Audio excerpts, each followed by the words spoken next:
Yes, mo kí wa ní gbogbo ibikíbi tí a bá gbogbo ọmọ kóòtù ojíire a kú dédé àsìkò yìí o ẹ káalẹ́ ẹ káàárọ̀ ẹ káàsán àtúndé àwọn ọmọ yín náà ni lórí ìkànnì Àkàlàmàgbò TV show. Mo kí wa lógúnlógún lọ́gbọ̀nlọ́gbọ̀n, mo kí gbogbo ẹ̀yin ìyá, mo kí yín tọ̀wọ̀tọ̀wọ̀ ẹ̀yin ìyá mi arúgbó aṣọ mọ́kànlẹ̀, mo ṣe bá yín o, mo ṣe gbẹ̀yìn bàbá, mo ṣe bá ẹ̀yin ẹ̀gbọ́n àti àbúrò, mo júbà o kíbà mi kò ṣẹ. Ní aláàní fàkókò ṣòfò adúpẹ́ lọ́wọ́ Elédùmarè, ọba tí ó ti ń bẹ kí ayé tó máa bẹ, ọba tí ó sì máa bẹ nígbà tí ayé kan ò ní sí mọ́. Gbìngbìn ìkẹ́ arúgbó ọjọ́, ọ̀pá tí ń rí kòkè ó kanlẹ̀, ó lè ṣe bó bá ṣe wù, ọba tí ń jí ni apá ní awo ní sàn. Mo kí gbogbo wa ẹ ṣeun gan, kábíyèsí rẹ̀ Elédùmarè. Ní aláàní fàkókò ṣòfò ẹ jẹ́ ká lọ sékìtì, kẹ́ jẹ́ ká lọ jiyán. Iyán ká jẹ lẹ́kìtì o. Àwọn olóṣèlú yẹn dán nǹkan wò, Ọlọ́run gbọ́. Àwọn olóṣèlú wa Ọlọ́run ẹ̀ lè kúre. Iyán dùn lẹ́rù rẹ̀ ẹkún mi kí gbogbo orin pátá lẹ́kìtì. Iyán rá o Èkìtì kété, mo kí gbogbo orin pátá o. Ẹ abọ̀ lulẹ̀ ajiyán lẹ́kìtì o. Ẹ ti wo ọ̀nà tán ti gbé gbà ń sìn. Ẹ ti wo ọ̀nà táwọn olóṣèlú Èkìtì ẹ ti wo ọ̀nà tó gbé nǹkan gbà. Orúru ìfẹ́ mú díẹ̀. Ẹyẹ ń ṣí fìlà. Kì í ṣọ̀rọ̀ àti dé fìlà sórí ló wà ńlẹ̀. Ẹ̀yin ènìyàn mi. Ẹ wá wọ̀nà tó gbé gbà lẹ́kìtì. Wọ́n ní kó má bọ̀ kó wá jẹyán torí báwo fẹ́ lọ for second time. Ìyán náà ti fẹ́ fi dè í mọ́lẹ̀. Ẹ̀yin ọ̀dọ́ wọ̀nyí ọpọlọ. Ṣé rí àwọn ọgbọ́n tí àwọn olóṣèlú wa ń lò? Wọ́n mọ̀ nígbà tí wọ́n bá ti fi ìyà tán bá ti fẹ́ pa yín lórí, tí ebi bá ti pa yín tán bá fi 1000 fi lọ̀ yín, ẹ gbà lọ́wọ́ wọn. Ẹjọ́ ẹ wá súnmọ́ bí, ẹ súnmọ́ bí kẹ́ ẹ wá gbọ́ mi. Ìjọ́ wo la fẹ́ ṣe àwọn eléyìí dà? Àwọn ìbéèrè tí èmi ní fún wa nìyẹn. Ìjọ́ wo lẹ fẹ́ ṣe eléyìí dà? Ṣé káwọn kan máa gúnyán ẹlẹ́mìrìn kan fún yín jẹ? Ẹ ò mọ̀ bí ẹran tó fi ṣe oúnjẹ yẹn wọ́n lọ fi rúbọ ni, wọ́n lọ fi ṣètùtù, wọ́n wá fi gúnyán fún yín, ẹ wá jókòó ẹ jẹun. Tó bá dijọ́ kejì iyán tẹ́ jẹ látàná àìwánú yín, iyán tẹ́ jẹ látàná àwánú yín for 5 days, á wà nínú yín for 10 days. Ẹ jẹ́ lọ yára yín ní brain, ẹ̀yin ènìyàn wọ̀nyí. À ń pè fún Yorùbá nation, ẹ ṣì ń tẹ̀lé àwọn olóṣèlú kiri. Tó bá yá ẹni wọ́n pa yín lọ́tún, wọ́n pa yín lósì o, wọ́n gé yín lórí dànù o, ẹ máa pariwo Olóyè Ìgbòho. Ṣé rí wọn? Ẹ máa farabalẹ̀, ẹ jẹ́ ká wo fọ́nrán yìí náà ká tẹ̀ tó tẹ̀síwájú ẹ̀yin ènìyàn mi gbogbo. Ẹ má jẹ́ ká dàgún là. Ẹ wá wo bọ́ ṣe ń gúnyán tó fẹ́lẹ́lẹ́. Iyán yẹn dẹ̀ fẹ́lẹ́, ẹ má yẹ ká tọra wa. Ẹ jẹ́ ká nìṣó sékìtì, ó yá Èkìtì kété. Residents of Ado-Ekiti, the Ekiti state capital, were on Sunday treated to a sumptuous meal by coordinator of the anti-grazing in Ekiti State, Chief Adeniyi Adedipe, known as Akpashe, under the welfare scheme tagged Bowrest for Bow Free Monthly Pounded Yam. Bowrest for Bow for second time. No shaking. And make sure you have your fair. Anybody to buy Jenyan Billy ní àsọ tó bá mọ̀ tí o. Anybody to buy Jenyan lè ní lórúkọ Bowrest ọ̀fẹ́ ni. Sọ bí ìdí ojúde Bowrest nígbà campaign. Ṣé ẹ mọ̀ pé àwọn èèyàn máa ń wò yàn kò yẹ kó dìgbà tí a bá tún ní ìdìbò ká tó ń bẹ̀rẹ̀ sí máa jẹ́ káwọn èèyàn tó wà ládùúgbò mọ̀ pé ebi tá a sọ lójúbọ Bowrest yìí o wọ́n ń jẹ àǹfààní. In an interview, some of the beneficiaries of the free pounded yam, including the chairman of the Road Transport Employers Association of Nigeria in Ekiti State, Chief Sunday Adeola, known as Abokode, said Governor Oyebanji deserves to be supported based on his welfare scheme for members of the public. Tí owó retirees ni tí báwo so lérò kóòrè àfẹsàbówó tíṣà ni tí ò sí ráhùn tí ò sí pé mi ò jẹ mi ò mọ̀. The founder of Yemi Oshe Foundation, Yemi Omotoyinbo, was also present at the breakfast show. But I was told that there is a Bowrest pounded yam that is going on Sundays. So I'm around. Obviously, I want to see what it looks like to support, and I'm happy. Watch out for next edition. Till then, I am Benga Kolawole reporting for Insight TV.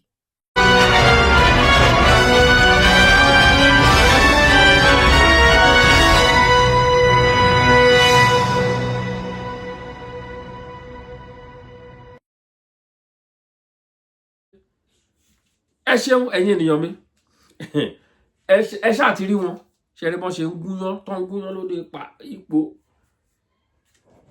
nítorí àwọn olóṣèlú ṣe rí ọgbọ́n tó ń dá ṣe rí ọgbọ́n tí wọ́n ń dá tí ẹ bá ká wọn lélẹ́yìí wọ́n á ti lọ jòkó wọ́n á ronú ọ̀nà míì tí wọ́n á ti gbé gbà tí wọ́n á ti gbà yọ sí i ẹ̀yin èèyàn ṣé ẹ̀yin ẹ fẹ́ lómìnira ni kẹ́ẹ̀ náà kẹ́ẹ̀ dàbí tiwọn àwọn náà wọn lórí méjì àwọn tẹ́ ń rá kàdà tẹ́ ń rá báwọn náà ṣe ń sọ láwùsà ṣe rákàdédè àwọn tẹ́ ń ṣe rákàdédè fún àwọn tẹ́ ń ṣe sàdákàtà fún àwọn tẹ́ ẹ sọ di ọba ẹ̀yin tẹ́ ẹ sọ wọ́n di ọlọ́run léra yín lórí tí wọ́n ń ṣe ọlọ́run tẹ́ ẹ sọ wọ́n di ọlọ́run léra yín lórí ṣé ẹ̀yin náà ẹ fẹ́ dàbí tiwọn kẹ́yin náà dolówó olówó nìyí orí olówó lẹ gbé wáyé gbogbo ọmọ Yorùbá orí olówó lórí wa orí yín kì í ṣe orí atọrọjẹ orí yín kì í ṣe orí ibi tẹ́ ẹ ti lọ máa jòkó máa jẹ yán òṣì kan kiri no you need to know all this that is why tí mo fi máa try like sometimes tí màá fẹ́ máa fi educate àwọn èèyàn wa inú nǹkan tí ẹ rí tí wọ́n ń ṣe yẹn it belong to you too gbogbo nǹkan tó ń ṣe ẹ̀yin náà ẹlẹ́tọ̀ọ́ sí gbogbo ibi tó ti ń rówó tó ti ń kówó jọ ẹ̀yin náà ẹlẹ́tọ̀ọ́ sí àǹfààní làwọn ní láti wà níbi tí wọ́n wà yẹn kò yẹ kó rí bó ṣe rí ẹ jẹ́ ká understand gbogbo àwọn nǹkan wọ̀nyí ó máa ń dùn mí nígbà tí bá rí irú àwọn fọ́nrán bí lè ẹ̀sìn làwọn obìnrin wa wá ti lọ kóra wọn jọ wọ́n bẹ̀rẹ̀ sí máa jó wọ́n máa lu ṣẹ̀kẹ̀rẹ̀ wọ́n máa kùlùbọ́ ìdí kiri tẹ̀lé àwọn olóṣèlú ẹ jẹ́ ká gbára wa sílẹ̀ lọ́wọ́ wọn ẹ jẹ́ ká gbára wa sílẹ̀ ẹ jẹ́ ká gbára wa sílẹ̀ kí ni nǹkan tó ń ṣe fún yín nothing inú yá dùn sí lẹ́yìn ìgbà tẹ́ bá jẹyán tán wọ́n á fún local government chairman ní owó wọn á ní kó pín fún yín 5,000 ó pọ̀ jù wọ́n á pín owó fún inú á dùn inú yá dùn ẹ lọlé ẹ hàn èlò lẹ fẹ́ fi rà lọ́jà èlò ní 5,000 kí lẹ fẹ́ fi rà lọ́jà tó bá pé 20,000 fún yín kí lẹ fẹ́ fi rà lọ́jà tẹ́ bá ra nǹkan lọ́jà how many days ló máa take láti fi jẹ ẹ wá fi jìyà ọdún 4 dídí sí again ẹ lọ yára yín ẹ jẹ́ ká gbára wa sílẹ̀ ẹ jẹ́ ká gbára wa sílẹ̀ lóko ẹrú ẹ jẹ́ ká gbára wa sílẹ̀ lóko ẹrú kò sí èyí kan tó ṣẹ́nu gbogbo wọn pápátá tí kan ẹ bá rí tó tiẹ̀ ń gbìyànjú tó ń sọ pé àìlè tiẹ̀ ń gbìyànjú ó ń sọ owó sálárì torí gẹ́gẹ́ bí àwọn èèyàn ṣe sọ nínú fídíò yẹn wọ́n ní sálárì ò tí ì ṣe kíní kan tó tán ẹ̀tọ́ ẹ̀ ni kó san kò wá ní san tẹ́lẹ̀ ni ṣé ẹ̀ ṣiṣẹ́ fún ni nǹkan tó máa ń dùn mí jù ní gbogbo àwọn statement tí mo ń gbọ́ yìí àwọn nǹkan tó máa ń dùn mí jù ó tiẹ̀ gbìyànjú kì í jẹ wá lówó kì í ṣe kíní kan wọ́n máa yìn kò wá ní san tẹ́lẹ̀ ni ẹ wá lọ máa praise wọn ẹ máa praise wọn pé ó ń sọ sálárì yín déédéé kò ṣe ní san is responsibility ẹni ẹ ti ṣiṣẹ́ dẹ̀ gbọ́dọ̀ san owó yín fún yín ẹ rí bọ́n ṣe ń ṣe nílùú òyìnbó ni kí oṣù tó parí wọ́n ti sọ wọn jẹ owó rí láyé látijọ́ ni mo ti ṣiṣẹ́ for the past 7 years ni mo ti ṣiṣẹ́ ní company tí mo wà wọn jẹ mí lówó rí o kóṣù tó parí mo ti gbowó mi wọ́n wá sanwó fún yín ní á máa dùn ẹ máa gbọ́ mi bí ẹ ṣe ń ṣiṣẹ́ bẹ́ẹ̀ ṣe wà fún wọn làwọn náà ṣe wà fún yín in fact ẹ̀yin lọ̀gá wọn ẹ̀yin lẹ rán wọn níṣẹ́ lọ síbi tó wà ẹ wá ń ṣiṣẹ́ lábẹ́ wọn ẹ̀yin lẹ rán wọn lọ sí ojúṣe kan lọ ṣojú wa kò yé ẹ̀yin àwọn ènìyàn wa ẹ̀yin lẹ rán wọn lọ kán lọ ṣojú wa ẹ tí wọ́n á ń ṣiṣẹ́ again ní abẹ́ wọn that's another thing àwọn tíṣà in fact ẹ̀rí wọn lẹ́kìtì gọ́ọ̀nà Èkìtì wọ́n bó ṣe ń ṣe ni wọ́n ló máa ń tètè ń sọ sálárì wọ́n á ti sọ́dọ̀ lọ mo máa ń gbọ́ Fresh FM Èkìtì àwọn political analyst kọ̀ọ̀kan tó máa wá bẹ̀ tó máa ń sọ̀rọ̀ nípa onímọ̀ kan pásítọ̀ ni máa ẹ̀ bá ń sọ̀rọ̀ I so much love that man they must speak with action ó máa ń sọ̀rọ̀ ó dẹ̀ ń sọjú abẹ́ ń kó ni kò rányàn violently ó bá ń sọ̀rọ̀ ẹ máa rí pé ó wà violent ní bó dẹ̀ ṣe ń sọ̀rọ̀ nìyẹn I love him so much ẹ gbọ́dọ̀ mọ right yín ẹ̀yin ọmọ ìlú you need to know your right àìmọ̀ ẹ̀tọ́ wa òun kóyà jẹ wá ẹ̀tọ́ wa tá a mọ̀ ẹ̀tọ́ wa òun kóyà ń jẹ wá ẹ wò wọ́n rédèrèdè ìlú ti dàdàkúdà ní gbogbo orílẹ̀-èdè àgbáyé Nàìjíríà ló burú jù tó máa rọ pé ìlú tó burú jù ní gbogbo àgbáyé Nàìjíríà ló burú jù ẹni tó bá rí ìlú tó burú jù Nàìjíríà lọ kó jáde síta kó wá sọ fún mi pẹ̀lú gbogbo nǹkan tí Ọlọ́run dá fún wa àwa ń jìyà kiri gbogbo ọmọ Yorùbá bẹ̀rẹ̀ sí ń ṣàgbé kiri àtúká káàkiri abroad kò sí ìlú tẹ́ẹ̀dì láìtẹ́ ní bọ́mọ Yorùbá ń bẹ̀ kí là ń ṣe ń bẹ̀ a lọ ń ṣàgbé àwọn olórí wa wọ́n á kówó wa wọ́n máa fi ṣe tó wù wọ́n wọ́n á fowó àwọn ọmọ wọn ní yunifásitì nílùú òyìnbó ẹ̀dẹ̀ ń tẹ̀lé wọn Yorùbá nation. The only way to this is Yorùbá nation. Kò sí ọ̀nà Àbújá kan báyìí náà rùn ọ̀pẹ. The Yorùbá nation is the only way out from all this rubbish. Òun nìkan ni ọ̀nà òtítọ́ àti ìyè tí a máa tọ̀ láti lè kúrò ní inú ìnira tí a wà. Ìnira yìí ti pọ̀ jù. Ebi ló mú ọ̀pọ̀lọpọ̀ lọ́bẹ̀ yẹn sìn láti lọ jẹun nígbà tí ò sí nǹkan tó fẹ́ jẹ. Bẹ́ẹ̀ni, ebi ni. Ẹ̀yin lẹ máa wá decide ní ọkàn yín, ẹ máa ní ìpinnu ní ọkàn yín. Ẹ máa ní ìpinnu pé eléyìí mo kọ́ ẹ gbọ́dọ̀ kọ nǹkan fúnra ara yín, o gbọ́dọ̀ kọ́ pé no eléyìí mo kọ́, I will not do it. Tí ẹ bá ti kọ àwọn nǹkan wọ̀nyẹn ẹ rí bí nǹkan tó bá ti wo ẹ̀yìn wò tó hàn rí anybody orí wọn á pé. Báwo fẹ́ lọ for second time wọ́n ti bẹ̀rẹ̀ sí campaign. Ṣé rí presidency election 2027 wọ́n ti bẹ̀rẹ̀ sí sákiri. Ẹ wo orin tútọ́ ti ń pa. Àtíkù ní túláàsì òun fẹ́ di president ní Nàìjíríà. Ṣé túláàsì ni? Ẹ mọ ìgbà tó ti ń lọ fún president tó ń lulẹ̀. Ẹ mọ ìgbà tó ti ń lọ. Because wọ́n ṣàfẹ́ kórúkọ wọn wà ń bẹ̀. Ṣé ó ń lọ nítorí ará ìlú ni? Ó ń lọ nítorí orúkọ, ó fẹ́ lọ make orúkọ bí bàbá Tinubu. Bí Tinubu ṣe náà nìyẹn. Tinubu fẹ́ lọ make orúkọ, kì í ṣe pé bí ó ní nǹkan pàtó tó fẹ́ ṣe. They are going there to make name. They are not going there because of you. Mo fẹ́ kẹ́ jára yín. They are not going there because of you. Pé ẹ ń jìyà, ẹ gbọ́dọ̀ kúrò. Ẹ wo Traoré, ẹ wo ní Burkina Faso. Very small boy. Ẹ wo nǹkan tó ti sọ lú wọn dà.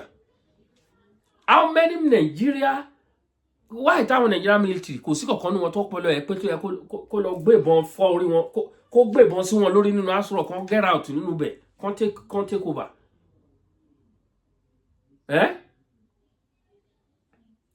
Ẹ̀yin ènìyàn wa, ẹ yára ní bre o, ẹ̀yin ọ̀dọ́, ẹ̀yin la gbọ́dọ̀ ní láti bá sọ̀rọ̀, ẹ̀yin ọ̀dọ́ àti ẹ̀yin ìyá wọn yẹn, ẹ gbọ́ wa yé, ẹ fọwọ́sowọ́pọ̀ pẹ̀lú wa. No distraction. A rí a lot of things tó ń lọ káàkiri orí ayélujára báwọn àwọn kọ̀ọ̀kan mọ́ ṣe ń bára wọn fà tó ń bára wọn jà. We don't need all this thing. A gbọ́dọ̀ bára wa ṣe pọ̀. Tó bá tẹ̀ mí mọ́lẹ̀, sorry, ó lọ náà nìyẹn, kì í ṣe pé ká wá máa fi bára wa jà. No, we don't need all this thing. Now, we need to remain focused. A sọ̀rọ̀ rally in last month. Àrí rally ń sìn, ṣùgbọ́n lóòótọ́ ìrètí pípẹ́ máa ń ṣọkọ̀ láàrẹ̀. A máa fi sùúrù sí náà ni. Torí ọgbọ́n, bọ́n ṣe ní ọgbọ́n àyíǹdìkẹ́ àwa náà níta yìí ní padà. Àìwà lórí ọwọ́ wa o. Gbogbo ilẹ̀ rí pé bàbá Akíntóyè ti kọ lẹ́tà láìpẹ́ yìí. Ó ti kọ sí bàbá Tinubu. Gbogbo wa náà lórí open letter yẹn. Gbogbo ilẹ̀ kà á. Kì í ṣe pé tẹnu. Bàbá Akíntóyè ò fi ṣeré gbogbo ẹ̀yin tẹ́ ń sọ̀sọ̀kúsọ.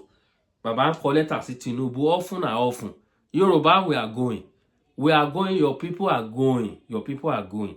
All of us, we need to understand this. Bàbá at that age, bàbá ò sinmi, bàbá ṣe ń kọ̀wé, ó dẹ̀ ń kàwé. So bó ṣe jẹ́ nìyẹn, we need to remain focused.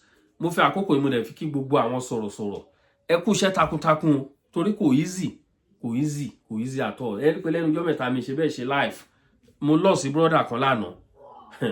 So èèyàn tó wà ní inú ọkàn mi, ọmọ Yorùbá ni. South Africa náà ti fìbọn pa o.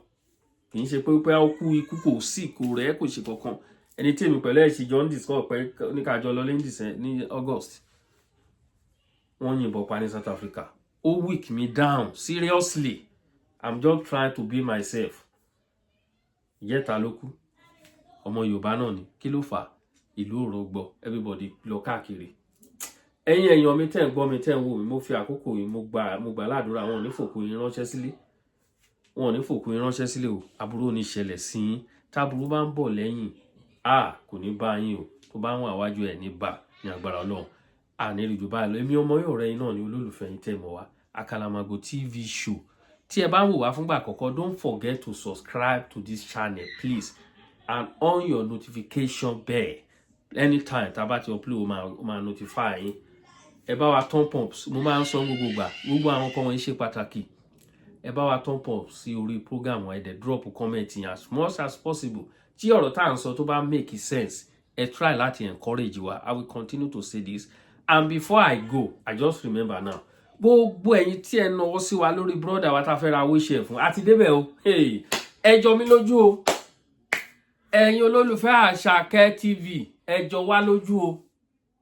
Àti ní 8/20 828 kọ́ láti ní, I think so, 828. Kẹ̀kẹ́ tá fẹ́ ra 850. So I need the 50,000 lórí ẹ̀ fún transport ẹni tó máa lọ rà. Wọ́n á wá ship ẹ̀ lọ sí Ondo.